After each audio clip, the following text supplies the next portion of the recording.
오늘 우리 주신 말씀 우리 이사야 성경 23장 우리 17절부터 우리 18절 있는 말씀입니다. 이사야 23장 17절부터 우리 18절 있는 말씀.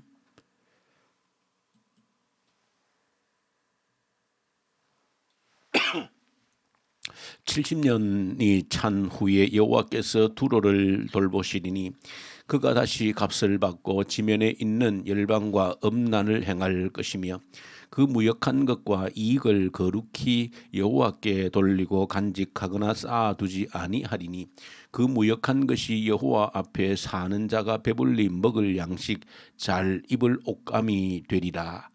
아멘.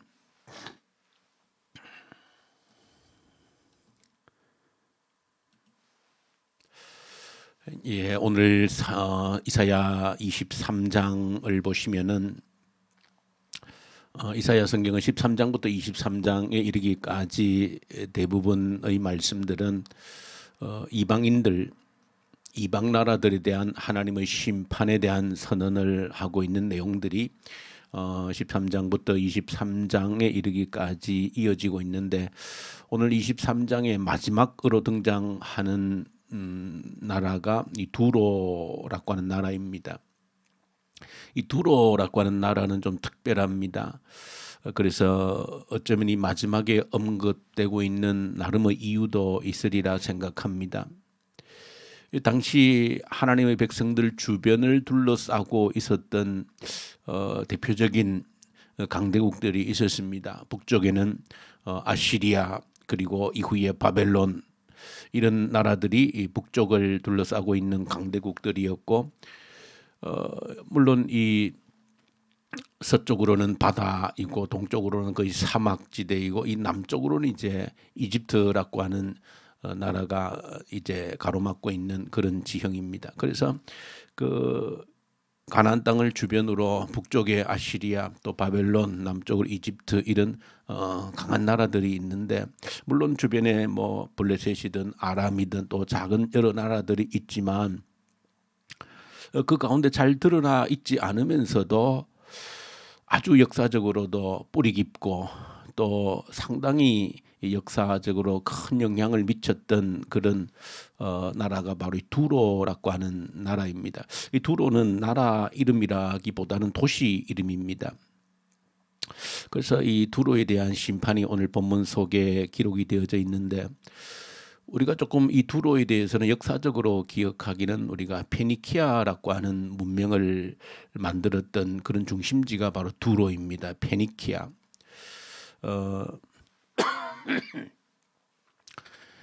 가장 먼저 지금의 현재 지중해 바다를 장악했던 그런 나라가 바로 두로입니다.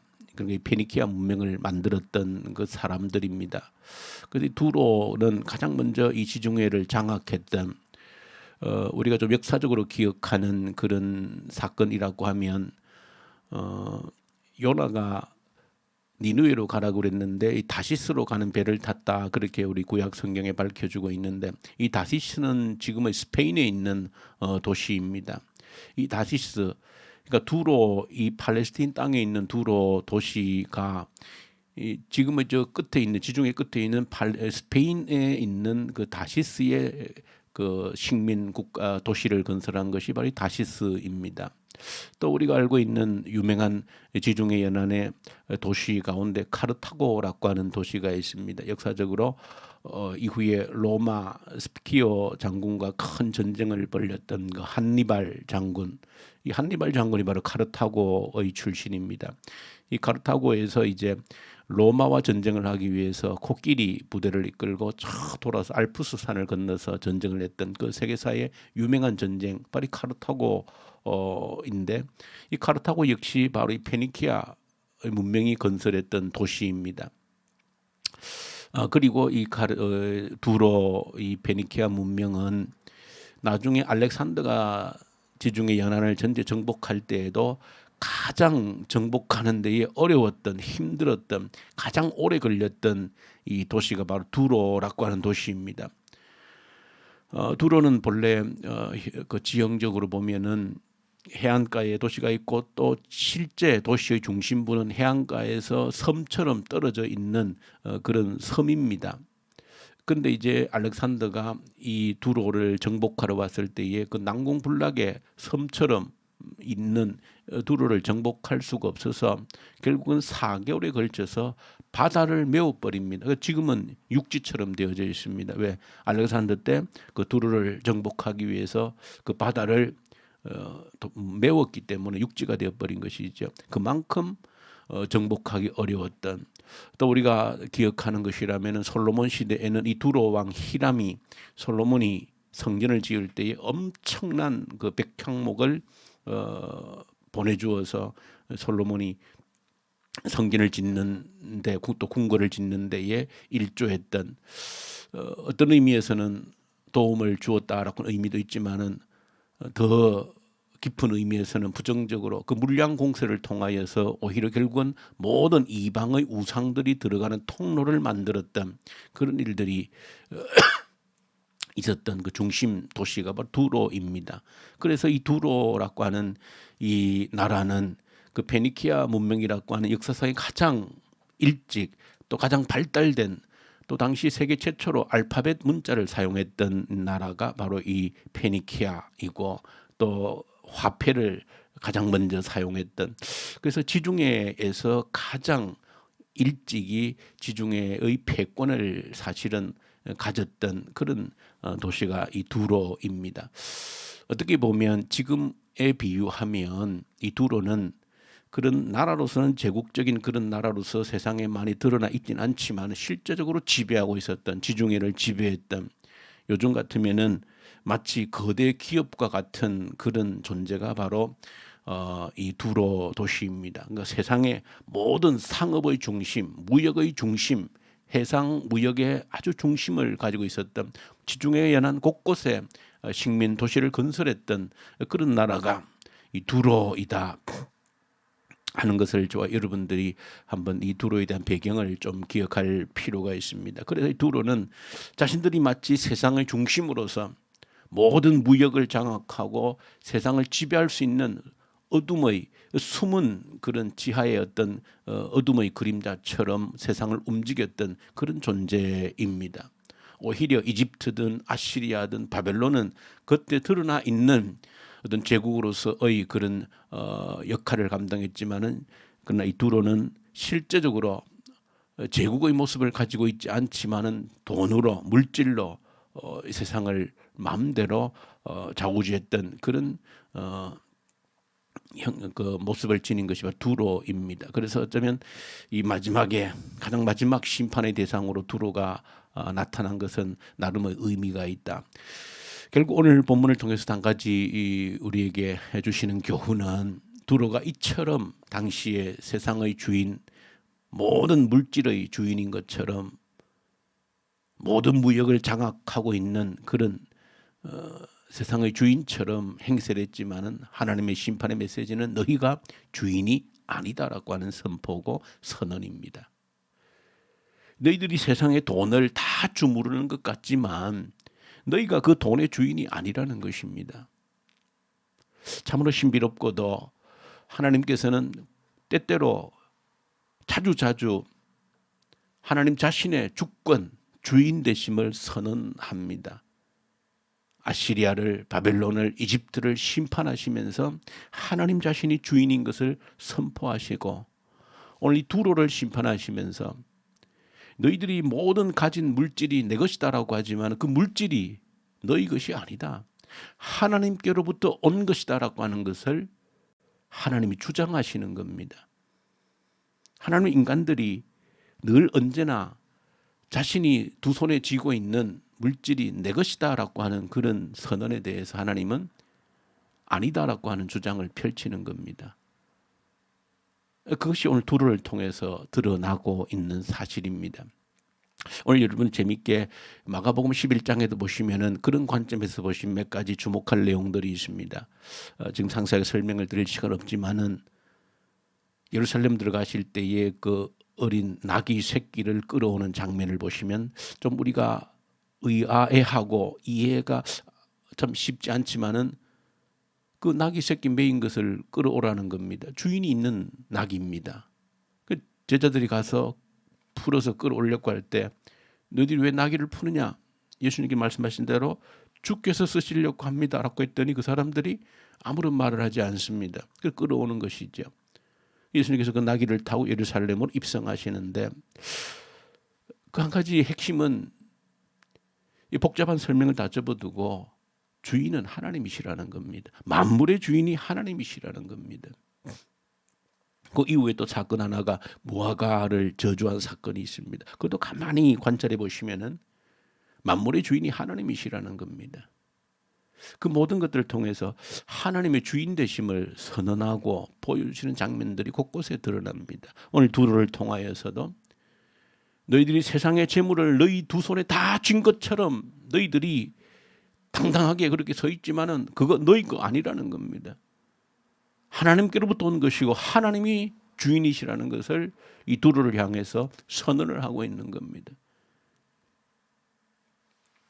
이 배경을 정확히는 모르지만은 70년 동안 너희들이 모든 것을 잃어버릴 것이다. 그 이후에 다시 너희들이 해상 무역을 장악하고 다시 물질을 풍성하게 소유하게 되겠지만은 그러나 그것이 너희의 것이 아니라는 것을 다시 깨닫게 될 것이라는 겁니다. 그러면서 마지막 절에 하나님 앞에 사는 자들을 위해서 너희가 재물을 모았지만은 하나님 앞에 사는 자들을 위해서 그들의 양식이 될 것이다. 그들의 옷감이 될 것이다.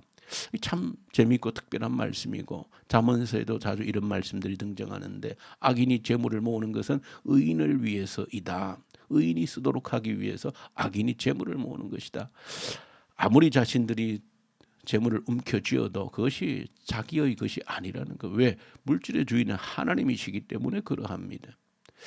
이러한 이 성경에서 이 물질에 대해서 말씀하시고 하나님이 주장하시는 사실들을 여러분들이 내가 하나님을 믿는다라고 하면 주목해서 보셔야 될 필요가 있는 겁니다.